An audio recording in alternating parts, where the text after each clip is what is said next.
Why peasants smelled so bad and why you would too. Good morning, sunshine. Yes, you. Don't even think about rolling over and burying your head back in that straw mattress, though I can hardly blame you for trying. That prickly sensation against your scalp, those are lice. The biting feeling on your ankles, fleas. And that warm, damp patch you just discovered near your hip. Well, congratulations. Either you wet yourself in your sleep, or your bedfellow little Giles couldn't make it to the communal chamber pot in time. Welcome to your life as a 14th century peasant. Hope you weren't planning on smelling like roses anytime soon. Let's take inventory of your current situation, shall we? You're sharing this delightful straw bed with approximately 6 other members of your extended family. There's your wife. At least you think it's your wife in the dark. Your 3 children, your mother-in-law, and what appears to be your neighbor's kid who wandered in last night and never left. The straw beneath you hasn't been changed in, well, let's just say it predates your youngest child, who's now 7. The air around you is thick with the accumulated breath, flatulence, and body odor of 6 unwashed human beings who have been sealed in this one-room cottage all night. But wait, there's more. Because this isn't just a bedroom, it's also the living room, kitchen, dining room, and barn. Yes, barn. Those snorting sounds aren't coming from your brother-in-law, though he's contributing his fair share. Those are the pigs. The pigs sleep inside with you because, frankly, they're too valuable to risk leaving outside where wolves, thieves, or tax collectors might get them. The medieval peasant housing was truly a marvel of efficiency. Why waste space on separate rooms for humans and animals when you could create one aromatic ecosystem of mutual coexistence?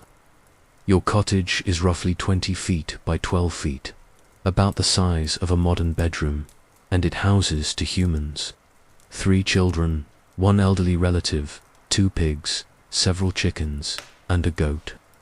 The animals occupy roughly 1/3 of the space, separated from your sleeping area by nothing more than a low wooden partition that the chickens routinely ignore. Medieval housing was constructed using wattle and daub essentially. A framework of woven twigs plastered with mud, clay, and whatever organic matter was handy. Often this included animal dung, which, while providing excellent insulation, also ensured that your walls would forever emit a faint barnyard aroma. The roof is thatch, made from straw that's slowly decomposing above your head. When it rains, the thatch leaks. When it doesn't rain, pieces of rotting straw occasionally drop onto your face while you sleep. There are no windows. Windows were for wealthy people because glass was expensive and holes in walls let in cold air. Instead, your cottage has 1 door and maybe a small opening near the roof to let smoke escape from your central fire pit. This means that during winter months, you live in almost complete darkness, breathing recycled air that would make a subway. The tunnels seem refreshing. Your wife is stirring now, and you can smell her before you see her. She smells like the rest of you, a complex bouquet of wood smoke, unwashed hair, sour ale breath, and what medieval people politely called the natural humors of the body. She's wearing the same linen shift she's worn for the past week, because it's the only one she owns. It's stained with sweat, cooking grease, mud, and various other substances that are probably better left unidentified. Medieval peasants did wash their clothes, but not often. According to historical records, most peasants washed their clothing weekly at most, and that's if they were particularly fastidious. Washing clothes was a monumental undertaking that required hauling everything to the nearest stream or river, heating water over an open fire, making soap from animal fat and wood ash, and then beating the clothes against rocks with a washing beetle, essentially a wooden paddle, designed to pound dirt out of fabric. The process was so labor-intensive that many peasants owned only one set of outer clothes. Poor peasants in 14th century Burgundian villages literally owned nothing but the clothes on their backs. When your entire wardrobe consists of one wool tunic, one pair of bries that's medieval underwear, essentially linen drawers, and one pair of hose, laundry day becomes a strategic operation. You wash one garment while wearing the other, then swap them around, ensuring that you're always wearing something that's at least marginally less filthy than the alternative. Your wife gets up first. Women always get up first, because someone needs to restart the fire before everyone freezes to death. You watch her stumble in the darkness toward the central hearth, stepping over sleeping children and trying not to disturb the goat. The fire died down overnight, as it always does, leaving only glowing embers buried under ash. The cottage is now filled with the acrid smell of cold wood smoke, which has permeated everything you own: your clothes, your hair, your skin, your food. Medieval peasants lived with fire smoke constantly.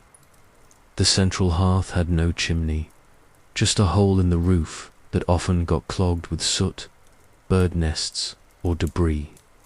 This meant that smoke filled the cottage before slowly finding its way out through the roof opening, the door, and various gaps in the walls.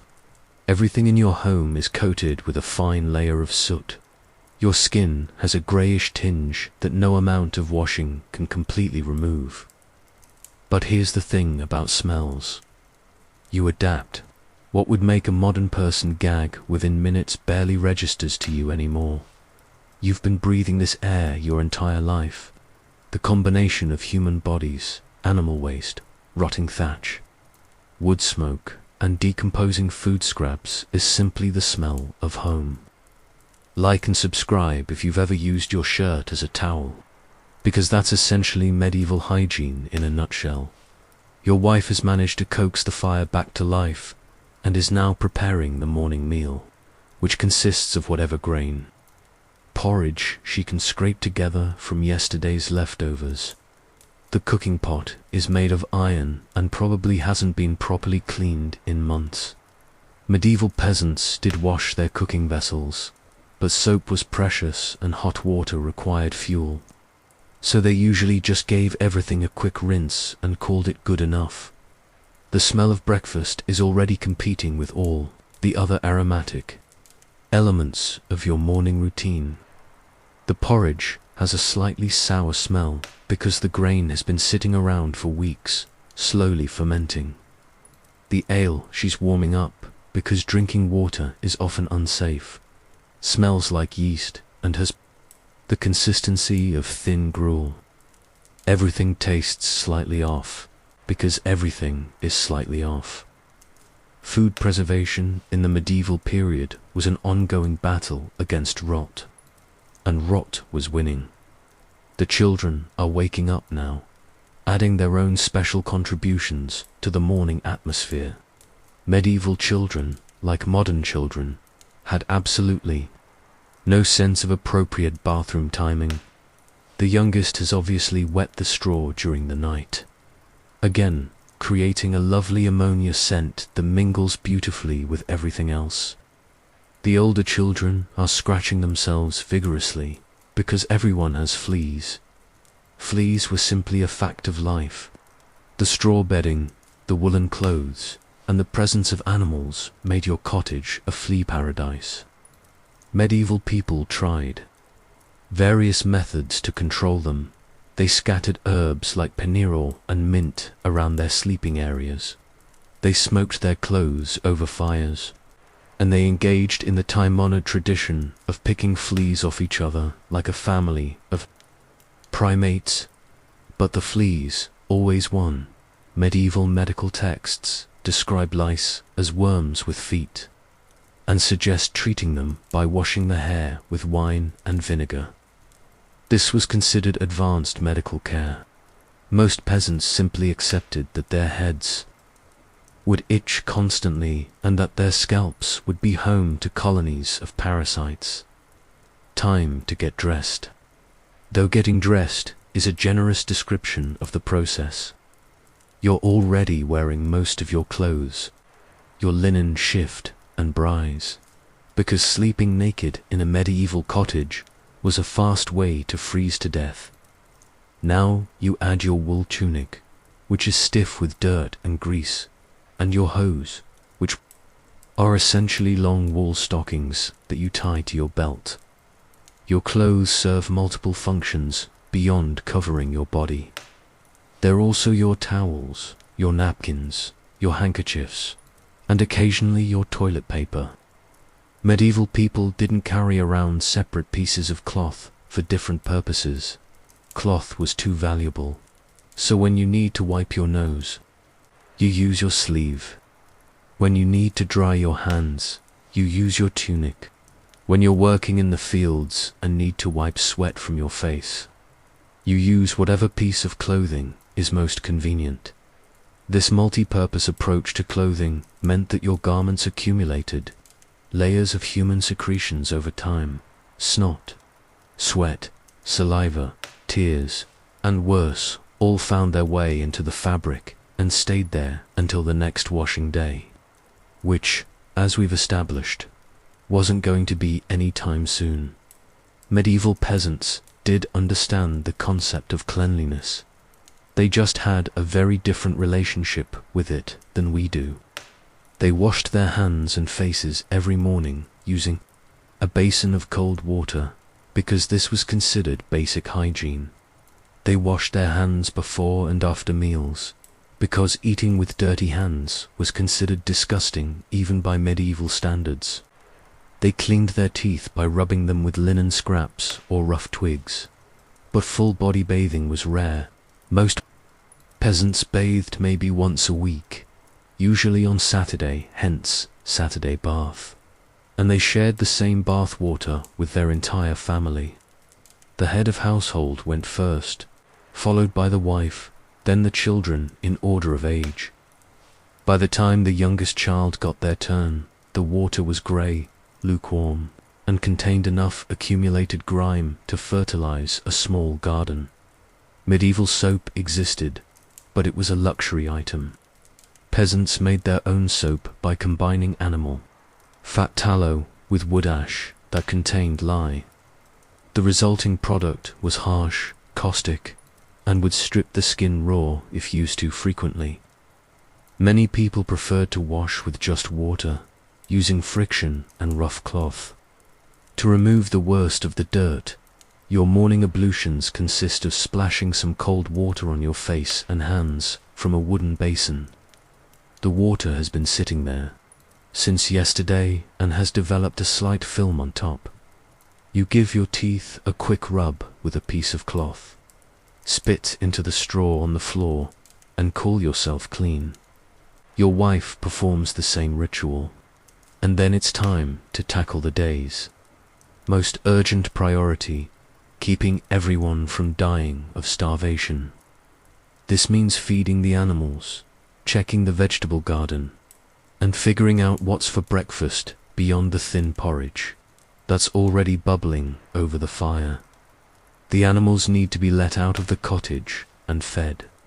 The pigs are particularly eager to get outside, where they can root around in the midden heap, your household garbage dump, which is located conveniently right outside your front door. Medieval sanitation systems were elegantly simple. You threw all your organic waste into a pile and let it decompose naturally. Food scraps, human waste, animal waste, broken pottery, and dead animals all went into the same festering heap. As you open the cottage door, you're hit with the full glory of medieval village life. The air outside isn't exactly fresh.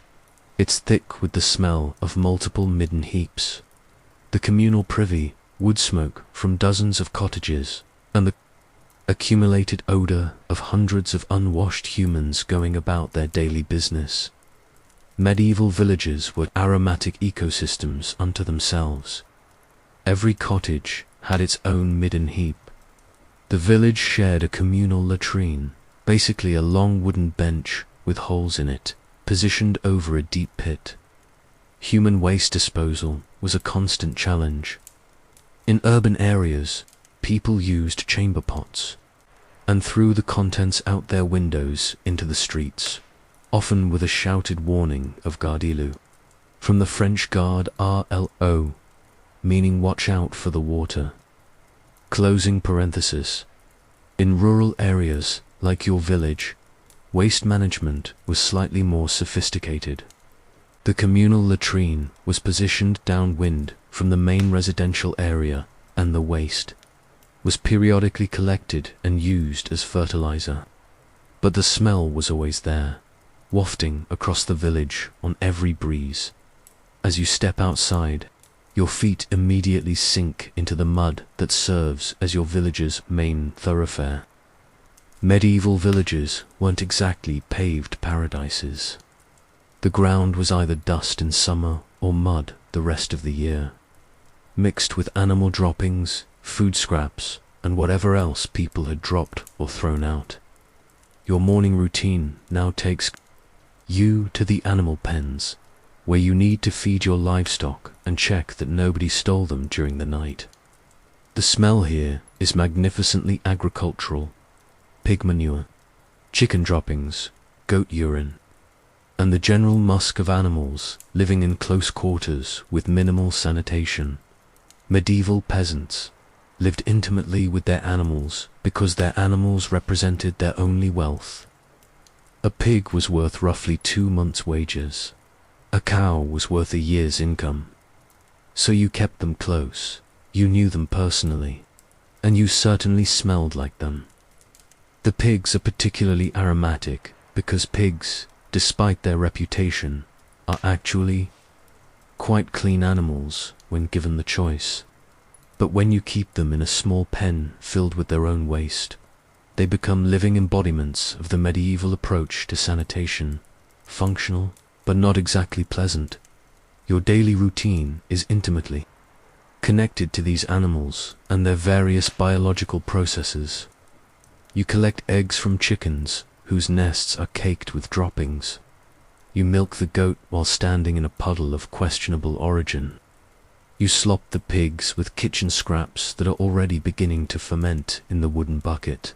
Medieval agriculture was a closed-loop system when nothing was wasted, including smells. Animal waste became fertilizer for crops. Food scraps became animal feed.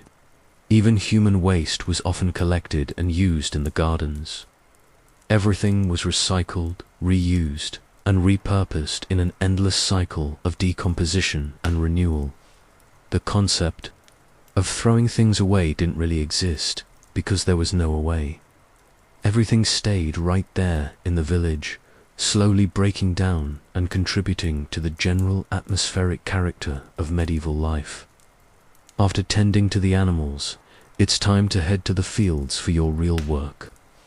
Agriculture in the medieval period was back-breaking labor that left you covered in dirt, sweat, and various plant materials by the end of each day. You worked the Lord's land as well as your own small plot, using tools that would be considered primitive by modern standards. Your plowing is done behind oxen or horses that contribute their own aromatic qualities to the work environment. Medieval farming involved being constantly covered in soil, manure, plant juice, and sweat. You work bent over for hours at a time, breathing the dust kicked up by animals and agricultural activities. By midday, your wool tunic is soaked with sweat and stained with mud. Your hands are caked with dirt that's ground into every line and crevice. Your hair is full of chaff and bits of plant matter. You smell like a combination of farmyard, compost heap, and gymnasium locker room. And this is just a normal Tuesday. The Medieval relationship with smell was fundamentally different from our modern sensibilities. Strong odors weren't automatically considered unpleasant. They were just part of life. A certain amount of human musk was normal and expected. The smell of animals, crops, and cooking were comforting and familiar. Medieval people did try to make things smell better, but their methods were limited. They used herbs and flowers to scent their clothing and living spaces. Lavender, thyme, meadowsweet, and marjoram were scattered on floors and packed between stored clothes. Wealthy households could afford imported spices and flowers, but peasants made do with whatever grew locally. The really wealthy might have access to sweet flag, a particularly fragrant plant that grew only in specific regions and commanded high prices. But for peasants, scent management usually meant burning herbs over the fire or hanging aromatic plants from the rafters. Welcome back to your delightful medieval existence. You've successfully made it through the morning routine without dying of dysentery, which puts you ahead of roughly 30% of your neighbors this week. Let's continue our aromatic journey through your daily life, shall we? It's now mid-morning, and you're knee-deep in the Lord's fields, quite literally. The soil here has been enriched with generations of animal manure, human waste, and decomposing organic matter. Every step you take releases a fresh bouquet of earthy fecal fragrances that would make a modern sewage. Treatment plants seem like a rose garden. You're not alone in this agricultural paradise. Working alongside you are your fellow peasants, each contributing their own unique scent profile to the collective atmosphere. There's old Henrik, whose gangrenous leg wound has been healing for the past 6 months and now smells like rotting fish mixed with vinegar. There's young Maria, who's been suffering from some intestinal ailment that causes her to emit sulphurous farts with the regularity of a church bell. And there's little Tom, who hasn't had a proper bath since the harvest festival and is now sporting a layer of grime so thick it's developed its own ecosystem. Medieval people understood that certain smells indicated health problems, but their solutions were ... limited. Henrik's infected leg wound, for instance, is being treated with a poultice made from bread mold, honey, and pig fat. The medical theory was that bad smells drove out bad humors, so the more disgusting the treatment, the more effective it was supposed to be. This approach to medicine meant that sick people often smelled worse than healthy people, which created an interesting social dynamic where being aromatic wasn't necessarily a sign of poor hygiene. It might indicate that you could afford medical care. The medieval understanding of disease was intimately connected to smell. Physicians believed that illness was caused by miasma's bad air filled with noxious vapors. This theory wasn't entirely wrong, though they misunderstood the mechanism. They thought that smelling something bad could make you sick, so they carried around pomanders, perforated metal balls filled with herbs and spices, or held scented cloths to their noses when treating patients. But here's the ironic part. While physicians worried about bad air making people sick, they also believed that certain strong smells were medicinal. Doctors recommended that patients smell their own urine to diagnose illness. They prescribed aromatherapy treatments that involved inhaling the vapors from boiling herbs, many of which smelled absolutely terrible. Medieval medicine was a fascinating combination of avoid bad smells and deliberately smell bad things for your health. You're working the fields with tools that are extensions of your body at this point. Your wooden hoe handle is polished, smoothed by years of sweaty palms, and is permanently stained with hand oils, dirt, and various bodily secretions. Medieval peasants didn't wear gloves. Leather was too expensive, and cloth gloves would have disintegrated within hours. So your hands develop thick calluses and a permanent layer of embedded dirt that no amount of washing can remove. Your fingernails are repositories of agricultural history. Under each nail is a collection of soil, plant matter, animal waste, and whatever else you've been handling.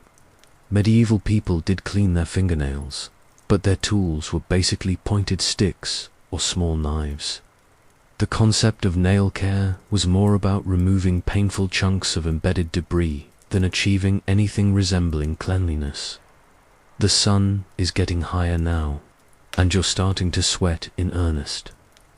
Medieval clothing was designed for durability, not comfort or breathability. Your wool tunic traps heat and moisture against your skin, creating a personal sauna that would be unpleasant even if you started the day clean. But you didn't start clean, so now you're marinating in your own accumulated grime while adding fresh layers of sweat, dirt, and plant juice. Wool was the fabric of choice for medieval peasants because it was relatively affordable, durable, and provided insulation even when wet. But wool also has the delightful property of retaining odors. Once your wool clothing absorbed the smell of sweat, smoke, animals, and whatever else you encountered, those smells became permanent residents.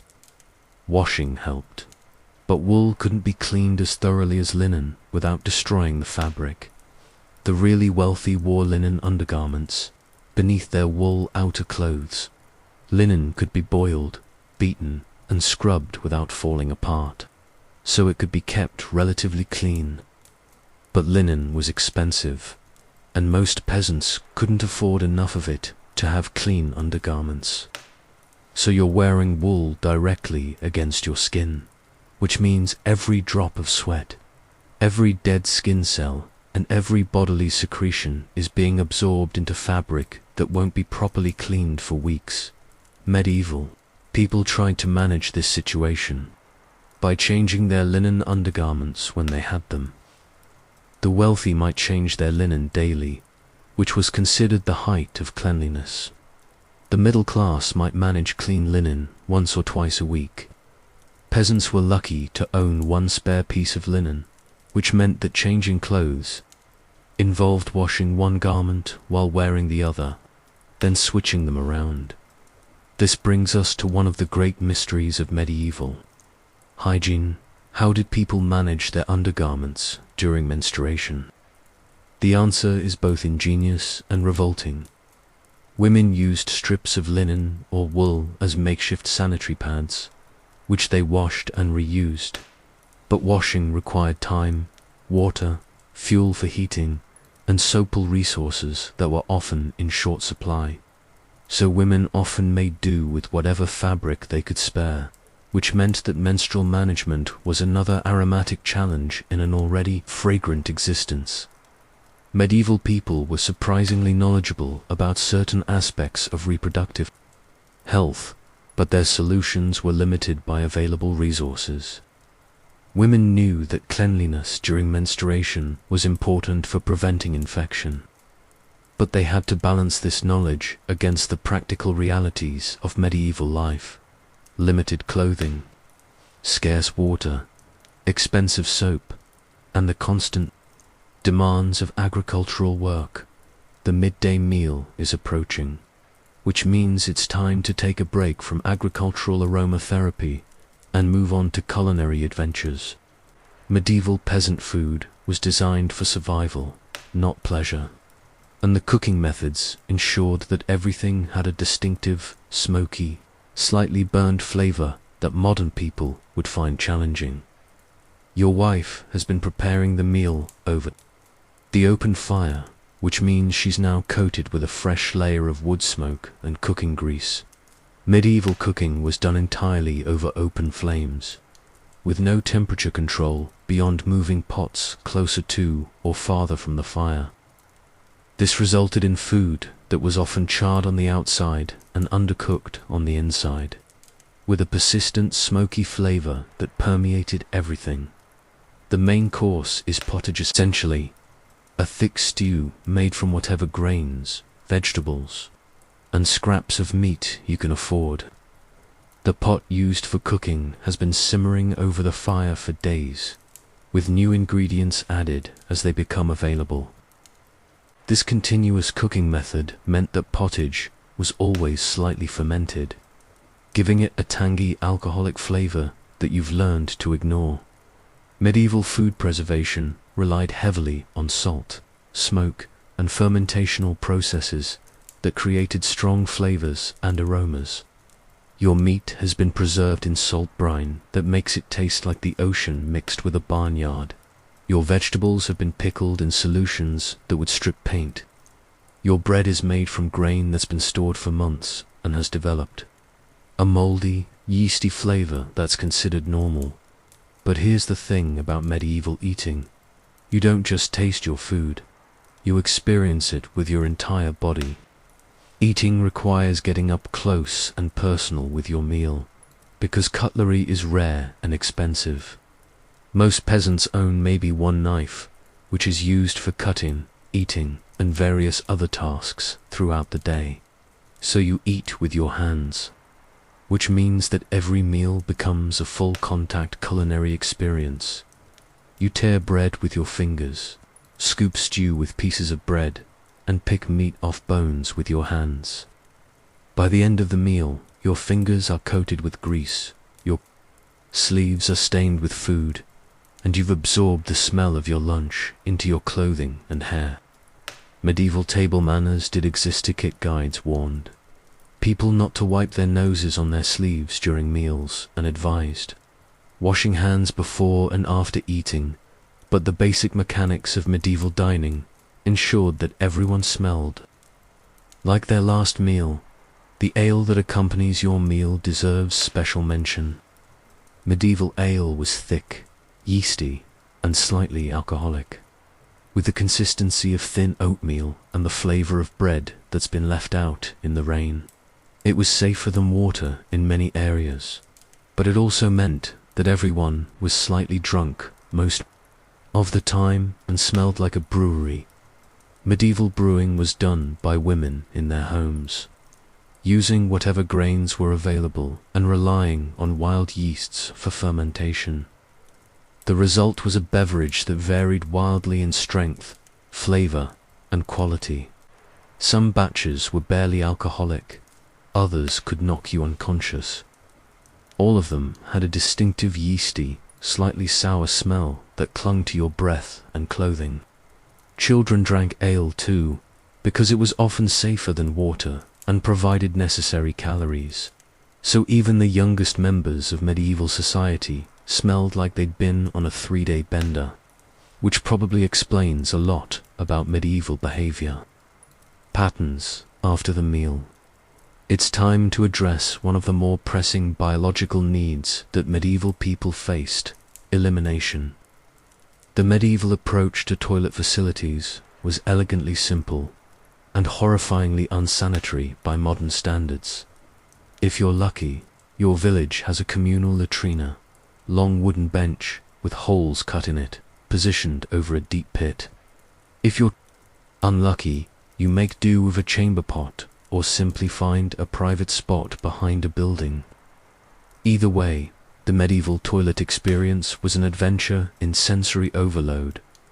The communal latrine is positioned downwind from the village, but downwind is a relative concept when you're dealing with the accumulated waste of hundreds of people.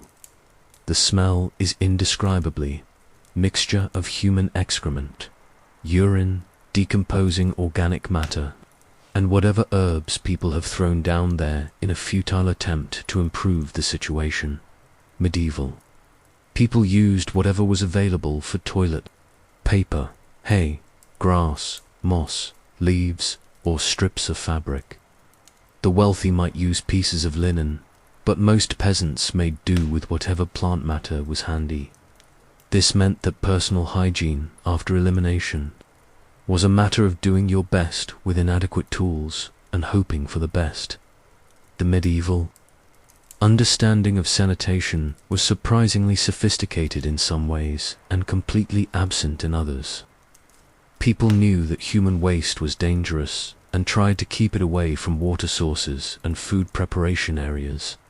But they also believed that night soil human waste was excellent fertilizer and regularly used it in their gardens, creating a closed-loop system that ensured fecal contamination was never far away. Indoor plumbing existed in some castles and monasteries, but for peasants, the only running water was whatever you carried in buckets from the nearest well or stream. This meant that washing after using the toilet was often limited to a quick rinse with cold water. If anything at all, medieval women faced additional challenges related to elimination and hygiene. The layers of clothing required for warmth and modesty made quick toilet visits nearly impossible.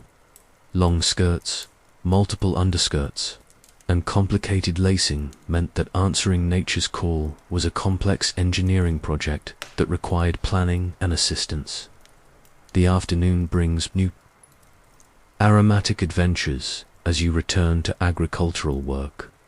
The sun has been beating down on the fields all day, which means that everything, the soil, the plants, the animal waste used as fertilizer, and the sweat-soaked peasants is now baking in the heat like a medieval potpourri from hell. Medieval agriculture was intimately connected to animal waste management. Every farm had a midden heap where manure was aged and composted before being spread on the fields. The smell from these compost piles was intenser, complex mixture of animal droppings, decomposing plant matter, and whatever food scraps had been thrown in for good measure. Working in fields fertilized with aged manure meant that you were constantly breathing the dusty remnants of animal digestive processes. Every step kicked up particles of decomposed animal waste that settled on your clothing, in your hair, and in your lungs. By the end of the day, you didn't just smell like the barnyard, you were the barnyard. The medieval agricultural calendar meant that different seasons brought different aromatic challenges. Spring was mud season, when everything was waterlogged and squelchy, creating perfect conditions for anaerobic decomposition and the production of sulfurous gases. Summer meant heat that intensified every smell and created clouds of dust that carried the odors of months of accumulated organic matter. Fall was harvest time, when the processing of crops created new layers of plant-based aromas. Winter offered a brief respite from some smells, but concentrated everyone into small, poorly ventilated spaces where human odors could achieve new levels of intensity. The medieval peasant's relationship with animals extended beyond mere cohabitation. You worked with oxen and horses that were themselves aromatic creatures, sweating under heavy loads and leaving trails of waste wherever they went. The leather harnesses and equipment used with these animals were made from poorly tanned hides that retained enough organic matter to smell like dead. Animals, even when new, blacksmithing and metalworking added their own distinctive fragrances to village life. The smell of hot metal, coal smoke, and quenching oil created clouds of acrid vapor that drifted across the village whenever the smith was working. Tanning operations, essential for producing leather, created some of the most intensely unpleasant smells in human history. Tanners used urine, animal brains, and decomposing bark to process hides, creating odors so powerful that tanneries were often banished to the outskirts of towns. Medieval villages were complete ecosystems of interconnected smells. The baker's bread, when you could afford it, smelled wonderful, but the yeast and fermentation processes also created sour, alcoholic odors. The butcher's shop provided meat for those who could afford it, but also generated blood, offal, and bone dust that attracted flies and created their own aromatic signatures. Every craftsperson and tradesperson contributed their own distinctive fragrances to the village atmosphere. The late afternoon brings one of the day's most challenging tasks, dealing with the animals again. Evening feeding time means mucking out stalls, distributing feed, and ensuring that your valuable livestock are secure for the night. This involves wading through accumulations of animal waste while carrying buckets of feed that have been fermenting in wooden containers all day. Animal husbandry was an intimate affair. You knew your animals individually. You could identify them by smell as much as by sight, and you understood their biological rhythms with an accuracy that would impress modern veterinarians. You also lived with the constant aromatic evidence of their digestive processes, their skin conditions, their injuries, and their deaths. When animals died on, they died regularly in medieval. Agricultural communities' disposal was a significant challenge. Large animals like cows or horses couldn't simply be buried. They had to be skinned for their hides, butchered for any salvageable meat, and then the remains had to be disposed of somehow. This often meant leaving carcasses in designated areas outside the village where they would decompose naturally, creating temporary but intense sources of carrion smell. The medieval approach to veterinary medicine involved many of the same aromatic treatments used for human ailments. Sick animals were treated with poultices made from herbs, animal fat, and various organic compounds that smelled terrible but were believed to be therapeutic. The line between human and animal medicine was often blurry, with similar treatments applied to both species with similar aromatic results. As evening approaches, it's time to return to your cottage for the evening meal and the completion of your daily hygiene routine. The evening wash is similar to the morning routine. Splash of cold water on your hands and face. Maybe a quick rinse of your mouth if you have spare water. This represents the pinnacle of daily cleanliness for most medieval peasants. The concept of deodorant didn't exist, but medieval people weren't entirely unaware of body odor issues. They used herbs and flowers to scent their clothing and living spaces, and the wealthy could afford imported spices and perfumes. But for peasants, odor management usually meant changing the rushes on the floor occasionally and hanging aromatic herbs from the rafters. Medieval people understood that certain activities made them smellier than others. Heavy physical labor, illness, and stress all produced distinctive odors that even medieval noses found unpleasant. But their solutions were limited by available resources and technology. The best you could hope for was to be slightly less aromatic than your neighbors, which wasn't setting the bar particularly high. The evening meal brings the family together in your one-room cottage, creating a concentrated atmosphere of accumulated daily odors. Everyone has spent the day engaged in aromatic activities, working in the fields, tending animals, cooking over smoky fires, and managing biological functions with medieval technology. The result is a family gathering that would require suits by modern standards. But here's the remarkable thing about human adaptation. You genuinely don't notice most of these smells anymore.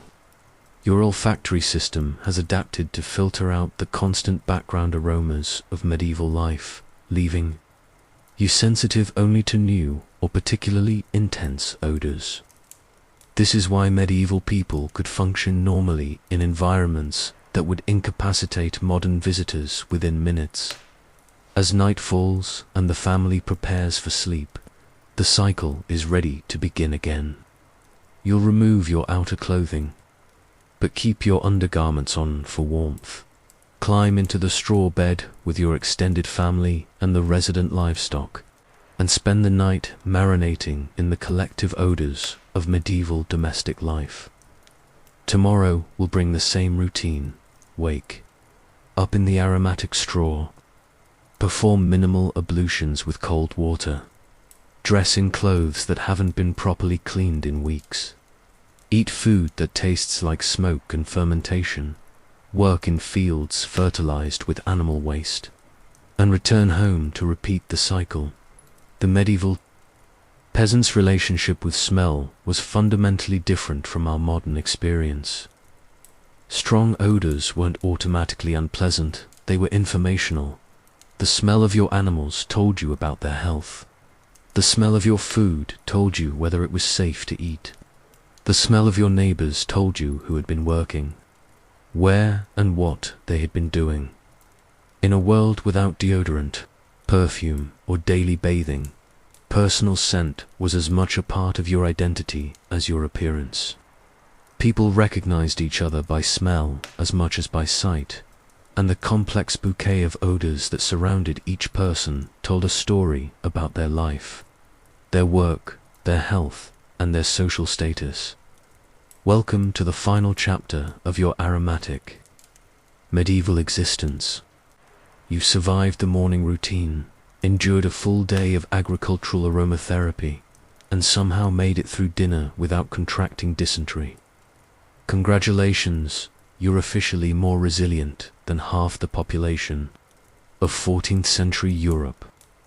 Let's explore the deeper, more pungent mysteries of why medieval life smelled the way it did, and why you would have been just as fragrant as everyone else.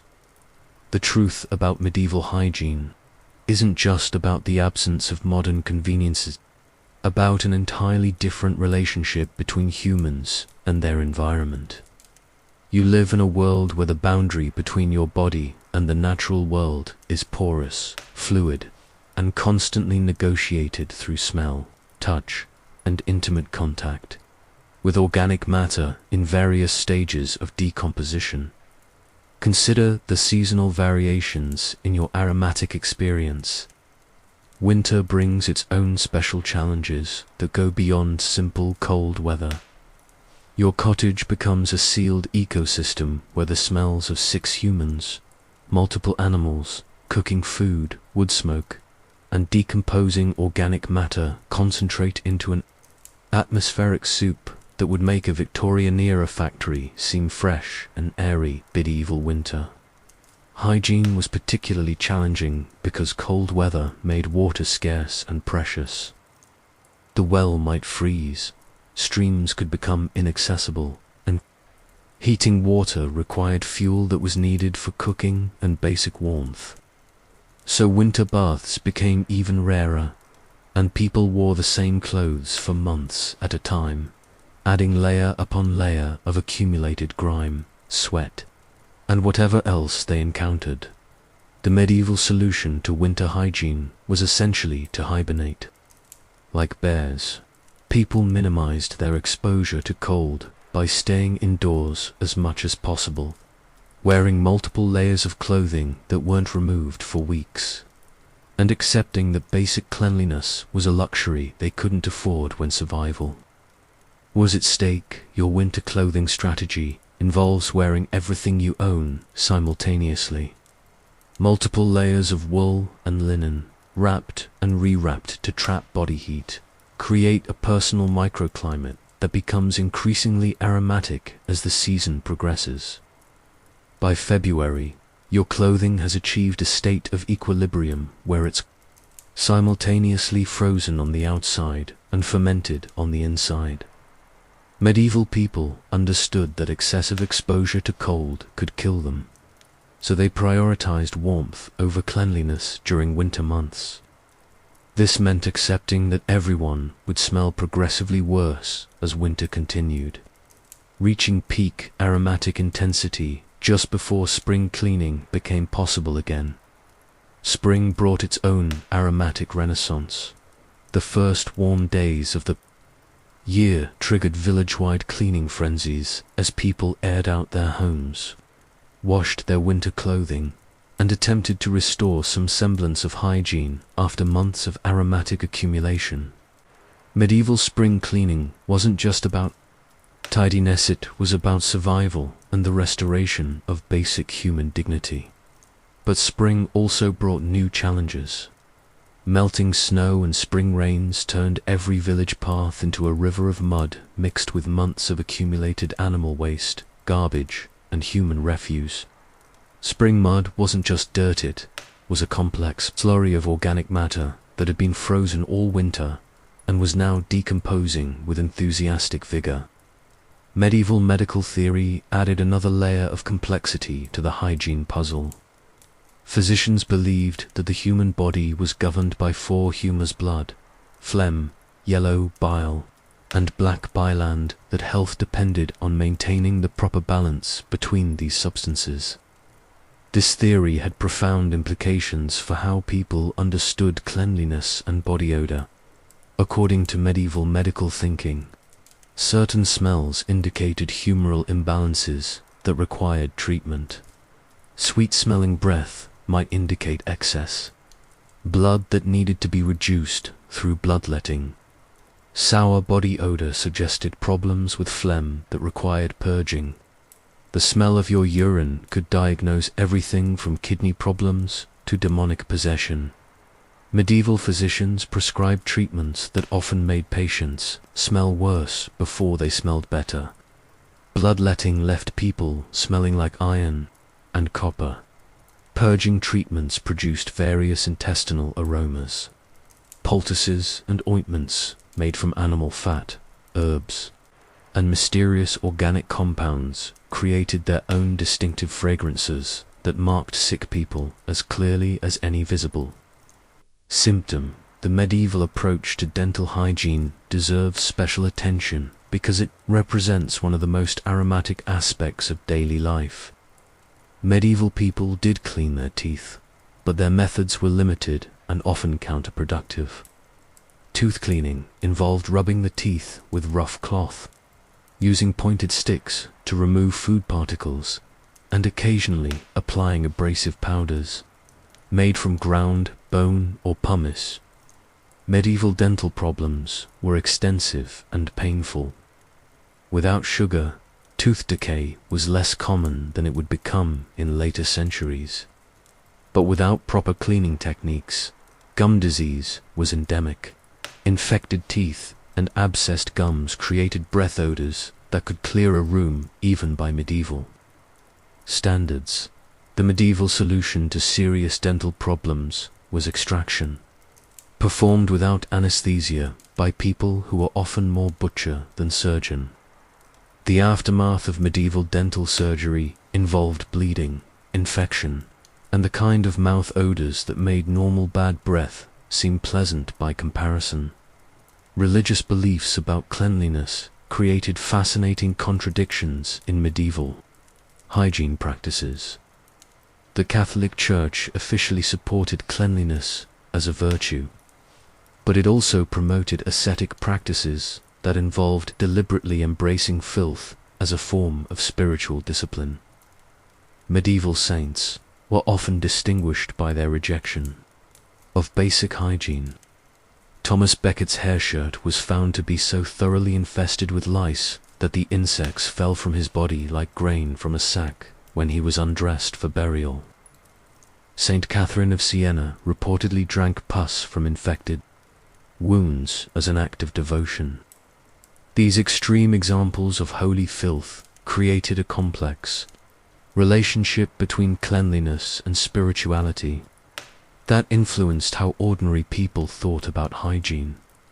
The wealthy could afford to be clean, but choosing to be dirty was seen as spiritually superior. This created a social dynamic where excessive cleanliness could be viewed as vanity or worldliness, while deliberate filth was evidence of spiritual devotion. Poor peasants weren't just dirty because they lacked resources. They could claim that their unwashed state was actually more virtuous than the bathing habits of their social superiors. Medieval marriage and sexuality took place within this aromatic context in ways that modern people find difficult to imagine. Courtship involved getting to know someone's natural scent, because that's all anyone had. Physical attraction included an acceptance of body odor that would be considered a deal-breaker in modern relationships. Medieval wedding nights occurred between people who might not have bathed in weeks and who were wearing clothes that hadn't been properly cleaned in months.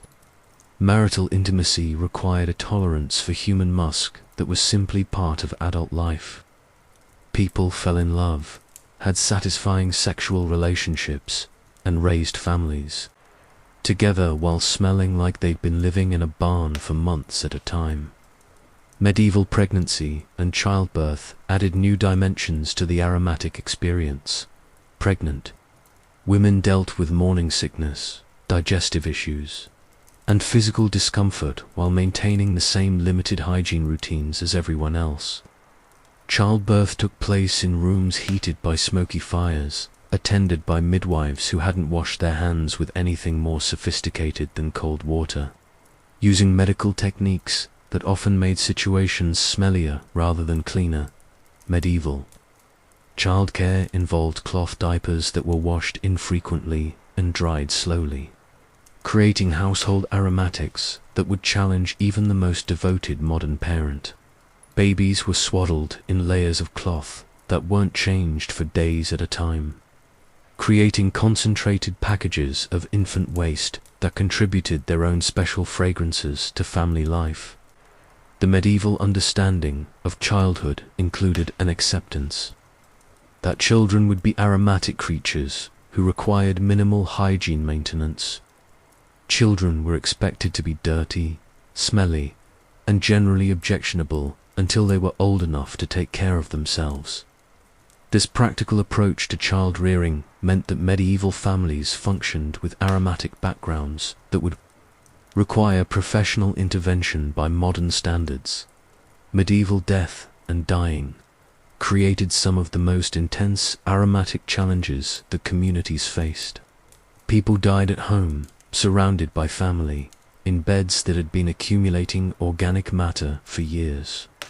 The process of dying often involved various bodily functions that added their own contributions to the household atmosphere.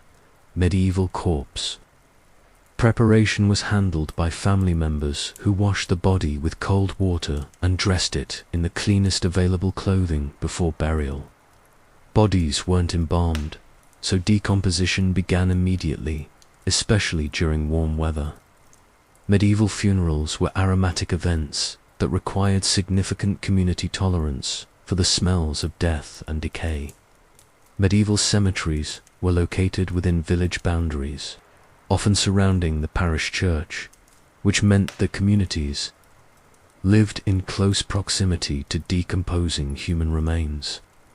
The smell of death was simply part of the background aromatics of medieval life, along with all the other organic processes that surrounded people from birth to burial. But here's what's truly remarkable about medieval hygiene: it worked. Despite all the aromatic challenges, medieval people lived functional lives, maintained social relationships, raised families, and created communities that survived for centuries. The medieval approach to cleanliness wasn't wrong, it was adapted to the realities of medieval technology, resources, and living conditions. Medieval people weren't ignorant about hygiene. They were making rational choices within impossible constraints. When soap costs a week's wages, when heating water requires fuel needed for cooking, when your only clothes are too valuable to risk ruining with frequent washing, you develop different standards of cleanliness that prioritize survival over comfort. The medieval peasants' aromatic experience was also highly seasonal and cyclical. Summer brought intense heat that amplified every smell, but also provided opportunities for washing in streams and rivers. Autumn brought harvest work that covered everyone in plant matter, but also provided the resources needed to survive winter. Winter concentrated smells, but also killed many of the bacteria and parasites that caused the worst odors. Spring brought renewal and the chance to start the cycle again. Medieval people developed sophisticated strategies for managing their aromatic environment within the limits of their technology. They used herbs and flowers to mask unpleasant smells. They arranged their living spaces to minimize the worst odors. They timed their activities to take advantage of favorable weather for washing and cleaning. They accepted certain smells as normal while trying to avoid others that indicated danger or disease. The social aspects of medieval aromatics created community bonds that modern people might find difficult to understand. When everyone smells roughly the same, individual body odor becomes less noticeable and less socially significant. Shared aromatic experiences created intimacy and solidarity that bound communities together through mutual tolerance and acceptance. Medieval festivals and celebrations took place among crowds of people who hadn't bathed in weeks, wearing clothes that hadn't been properly cleaned in months, eating food that would challenge modern food safety standards. Yet these events were joyous occasions that brought communities together in celebration of shared values and experiences. The medieval approach to personal scent also included deliberate attempts to smell good within the constraints of available technology. People used flower petals, herbs, and spices to scent their clothing and hair. They burned aromatic materials in their homes to improve the atmosphere. They made primitive perfumes from flowers and oils when they could afford the ingredients. Medieval people understood that attraction included scent, but their definition of attractive scent was very different from modern standards. Natural, human musk, combined with herbs and flowers, was considered appealing in ways that would seem shocking to contemporary sensibilities. Medieval love poetry includes references to lovers' natural sense that modern readers find difficult to interpret romantically. The economic aspects of medieval hygiene reveal how closely cleanliness was tied to social class and available resources. The wealthy could afford to be clean because they could afford soap, hot water, multiple changes of clothing, and servants to handle the labor-intensive process of medieval laundry. Poor peasants made rational economic choices that prioritized survival over cleanliness. Medieval, sumptuary laws regulations that restricted certain types of clothing and luxury goods to specific social classes included provisions about cleanliness and scent. Only the wealthy were allowed to use certain perfumes and aromatic substances, which meant that social class could literally be identified by smell. As we reach the end of your medieval day, it's time to acknowledge the fundamental truth about medieval hygiene. Even if you had somehow managed to avoid all the aromatic challenges we've discussed, even if you had access to unlimited soap and hot water, even if you could afford multiple changes of clothing and daily baths, you would still stink by modern standards.